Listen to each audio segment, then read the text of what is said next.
The arrival at Galaxis 12 was both humbling and overwhelming. The massive training station orbited a dying star, its surface glowing faintly red, casting a dim, menacing light over the Academy's sprawling metallic infrastructure. The sheer scale of the place was staggering. Entire cities could fit within its docking bays, where ships of countless designs came and went. Juno Vega stepped off the transport shuttle, her boots hitting the deck with a satisfying thunk. Around her, a multitude of species moved with varying levels of urgency. Tall, broad creatures with thick-plated skin lumbered past, while smaller, insect-like beings scuttled to and fro, their multi-limbed movements almost hypnotic. Juno took it all in with a sharp, assessing gaze. Her home planet Earth had its share of challenges, but nothing like this. Yet something about this environment felt familiar. Chaos, competition, danger. It was almost comforting. She adjusted the strap of her duffel bag, the weight barely registering after years of carrying heavier burdens, and made her way toward the gathering area. The recruits assembled in the cavernous docking bay were as diverse as the galaxies they hailed from. Conversations hummed in dozens of languages, and many recruits exchanged wary glances. Though interspecies cooperation had become a necessity in the wake of galactic alliances, it didn't erase the tension that came with such stark differences. Juno noticed the way some of the other recruits eyed her, a small, seemingly unimpressive figure compared to the towering brutes and sleek, high-tech species surrounding her. "Is that an Earthling?" one recruit whispered, his voice barely audible over the din. "Primitive species," another sneered. "How did one even qualify for this?" Juno didn't react. Let them underestimate her. It was a strategy that had served her well before, and she wasn't about to change her approach now. She was here for one reason: to prove that humanity deserved its place among the stars, not as survivors, but as contenders. The murmurs died down when a shadow loomed over the crowd. Drill Sergeant Brax strode into the assembly, his imposing figure commanding immediate attention. His exoskeleton gleamed under the harsh artificial lights, and his multifaceted eyes seemed to take in every detail of the recruits before him. When he spoke, his voice had a sharp, cutting quality, like metal scraping against stone. "Recruits," he began, his mandibles clicking with each word, "welcome to Galaxis 12. This is not your home, this is not your safe haven, this is a crucible, and many of you will be crushed beneath its weight." The recruits stood at stiff attention, their nervous energy palpable. Juno, however, allowed a small smirk to tug at the corner of her lips. She'd heard tougher speeches during basic training on Earth. "For the next galactic week, you will undergo the most grueling training known to the galaxy. You will be tested on your ability to survive, to fight, and to think. Fail, and you will be sent home in disgrace, or not sent home at all if you perish along the way." A low murmur rippled through the crowd, quickly silenced by Vrax's sharp glare. "You have 1 week to complete the baseline course," he continued. "Those who succeed will move on to advanced training. Those who do not—" He let the silence hang, heavy and foreboding. "Dismissed." The recruits dispersed, some whispering anxiously, others already sizing up potential allies and threats. Juno moved toward the barracks, her posture relaxed but her mind racing. She needed to see the course layout, the challenges, the rules, or lack thereof. Her advantage, she knew, lay in her ability to adapt. Deathworlders weren't just survivors, they were opportunists, always looking for the edge that would keep them alive another day. When the baseline course began the next morning, it was clear the Academy wasn't exaggerating its reputation. The first phase was a survival simulator. The recruits were dropped into a virtual jungle teeming with dangers, acidic rain, predatory creatures, and terrain that shifted unpredictably. While others struggled with their advanced gear, fumbling to adjust settings and calibrations, Juno kept it simple. Her instincts, honed through years of navigating Earth's unpredictable environments, guided her. She moved swiftly and decisively, using the resources around her to adapt to each challenge. A pool of acidic water that blocked her path? She fashioned a makeshift bridge from fallen trees, ignoring the burning in her palms as she maneuvered across. Predators stalking her from the shadows? She lured them into traps with a combination of bait and ingenuity, her movements precise and deliberate. By the time the phase ended, Juno had not only survived, but excelled. The simulation ranked her performance in the top percentile, a result that sent ripples through the Academy. Even the other Deathworld species, those from planets classified as dangerous, began to watch her with a mixture of respect and suspicion. The combat exercises that followed were no less challenging. Each recruit faced robotic adversaries designed to learn and adapt in real time. Many recruits fell quickly, overwhelmed by the relentless assault. Juno, however, reveled in the chaos. The droids couldn't predict her unorthodox tactics, which often defied logic but achieved results. She used the environment to her advantage, exploiting weaknesses the droids hadn't accounted for. By the time she entered the final phase, the cognitive endurance test, her reputation among the instructors had already begun to shift. The maze was a labyrinth of psychological and physical challenges. Designed to push recruits to their breaking point, it required solving complex puzzles while evading simulated predators and environmental hazards. Most recruits took hours to make progress, some gave up entirely, overwhelmed by the mental strain. Juno completed it in 15 minutes. When the instructors reviewed the simulation logs, they were baffled. The system had flagged her for potential tampering, but a thorough investigation revealed no anomalies. She had simply solved each puzzle with speed and efficiency that defied expectations. In the control room, Drill Sergeant Vrax watched the footage with growing unease. The other instructors gathered around, their expressions ranging from disbelief to outright alarm. "She's a Deathworlder," one instructor offered, as if that explained everything. "Deathworlders are tough, yes," Vrax snapped, his mandibles clicking in frustration. "But this is beyond tough. She's efficient." "She didn't break the system," said Instructor Zenth, their translucent form pulsing with bioluminescent colors. "But she broke the model. The maze wasn't designed to be solved that quickly. It wasn't even designed to allow for some of the shortcuts she used. She saw patterns we didn't account for." "And what do you propose we do about it?" Vrax growled. "We can't let her continue at this pace," another instructor said, their voice tinged with panic. "If the other recruits see this, it will destabilize the entire training cohort. They'll either give up or revolt." "And if we hold her back?" Zin demanded, their glow dimming slightly. Vrax didn't answer immediately. His antennae twitched, betraying his agitation. He prided himself on being unflappable, but this human, this earthling, had him questioning everything. Was she an anomaly, or was humanity as a whole this capable? While the instructors debated, Juno strolled out of the simulation chamber, her expression calm and unreadable. She passed the gathered recruits, who stared at her with a mixture of awe and resentment. One particularly tall reptilian cadet hissed something under his breath, but Juno ignored him. She didn't need their approval. Outside the control room, she paused, sensing the tension in the air. She knew the instructors were watching her, knew they were debating what to do with her. Good. Let them worry. "Finished already, sir," she said, throwing a mock salute in the direction of the observation deck, even though she couldn't see inside. Inside the control room, Vrax's mandibles clicked furiously. For the first time in his long career, he wasn't sure what came next. The first simulation chamber hummed faintly as the recruits gathered in a loose cluster. Juno leaned against the far wall, arms crossed, her expression unreadable. Around her, the other recruits exchanged nervous glances. This wasn't their first encounter with the Academy's brutal reputation, but the anticipation in the air was suffocating.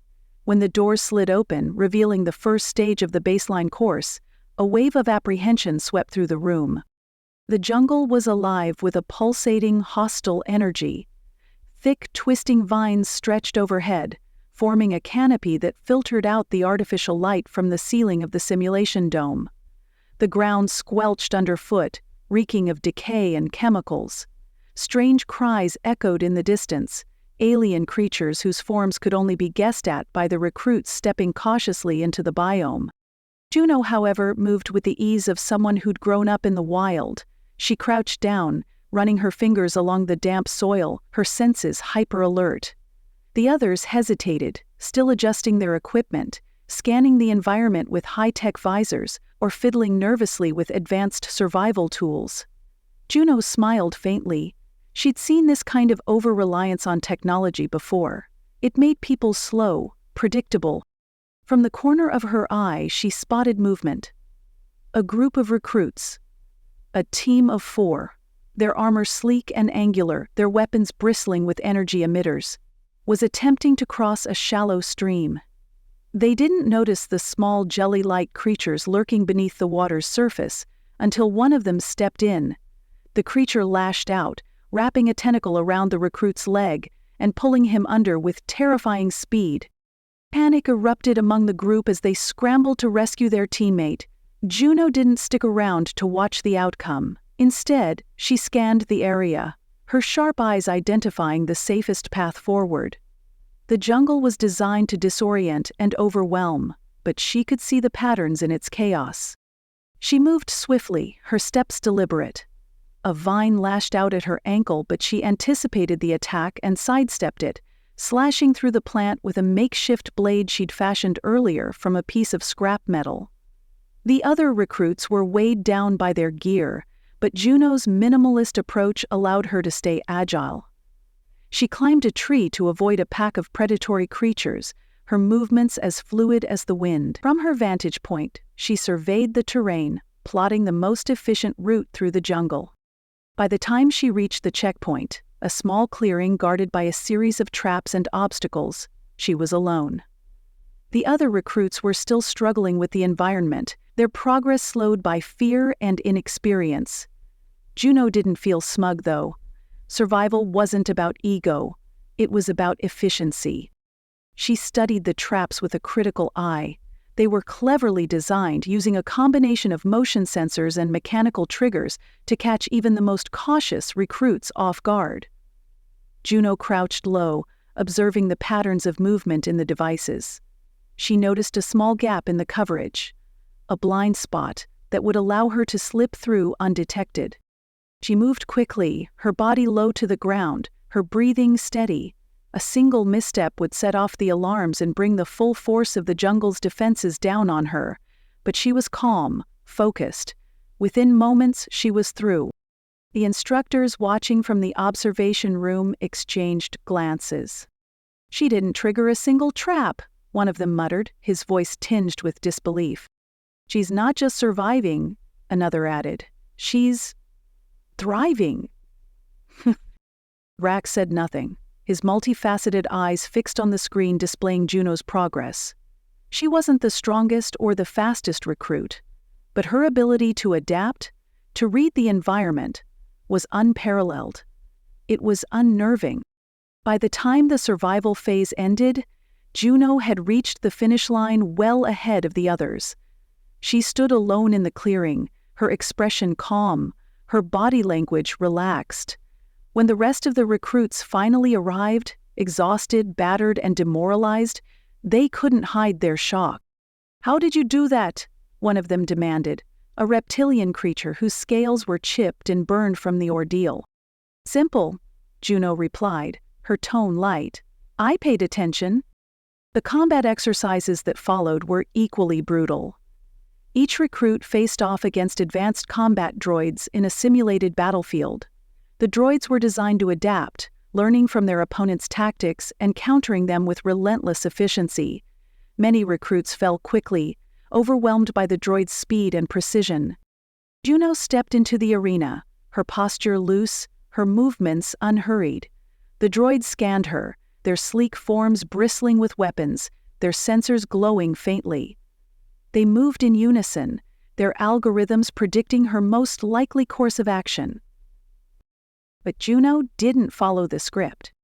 She darted to the left, her movements erratic, her attacks unconventional. The droids struggled to adapt, their programming unable to account for her unpredictability. She used the terrain to her advantage, exploiting every piece of cover, every elevation change. At one point she disarmed a droid using nothing but a piece of broken pipe, her reflexes faster than its targeting systems. The instructors watched in stunned silence as she dismantled the droids one by one. "She's not fighting like a soldier," one of them observed. "No," Vrax said, his voice low. "She's fighting like a survivor." By the time Juno completed the combat phase, her reputation had grown. The other recruits whispered about her in hushed tones, a mixture of awe and resentment. She didn't care. She wasn't here to make friends. The final phase was the cognitive endurance test, a sprawling maze filled with puzzles and traps designed to break even the most intelligent recruits. It was the Academy's ultimate challenge, a test of mental acuity and emotional resilience. Juno entered the maze, her mind sharp, her senses alert. The first puzzle was a series of shifting tiles that needed to be aligned in a specific sequence. Most recruits spent hours on it, their frustration mounting as they struggled to find the solution. Juno solved it in minutes, her analytical mind cutting through the complexity like a blade. The next challenge was a psychological trap, a series of illusions designed to disorient and confuse. Juno recognized the patterns immediately, her focus unshakable. She moved through the maze with a confidence that bordered on unnerving, her progress swift and efficient. When she reached the center of the maze, the final checkpoint, she was greeted by silence. The simulation had ended, but the instructors watching from the observation room were too stunned to react. "She finished it," one of them said, his voice barely above a whisper. "She finished the entire maze in 15 minutes. "That's impossible," another muttered. "The maze isn't designed to be solved that quickly." "She didn't just solve it," Zinth said, their bioluminescent form glowing faintly. "She broke it." Vrax stared at the screen, his mandibles clicking in frustration. Juno Vega wasn't just a skilled recruit. She was an anomaly, a force of nature that defied the Academy's expectations. For the first time in his career, he felt a pang of uncertainty. Outside the simulation chamber, Juno leaned against the wall, her expression calm. She could feel the tension in the air, the weight of the instructor's scrutiny. Let them watch, she thought. Let them wonder. When the doors opened and she stepped into the corridor, the other recruits fell silent. They watched her with wide eyes, their disbelief palpable. Juno didn't acknowledge them. She didn't need to. Her performance spoke for itself. She strolled past the observation deck, throwing a mock salute in its direction. "Finished already, sir," she said, her tone light, her grin maddeningly casual. Inside the control room, Vrax's antennae twitched. He didn't reply. The Academy buzzed with a strange energy after Juno Vega's performance in the baseline course. Recruits whispered in hushed tones about the Deathworlder who had completed the week-long training in a fraction of the expected time. The alien cadets, many of whom had initially dismissed humans as unremarkable, now viewed her with a mixture of awe, envy, and fear.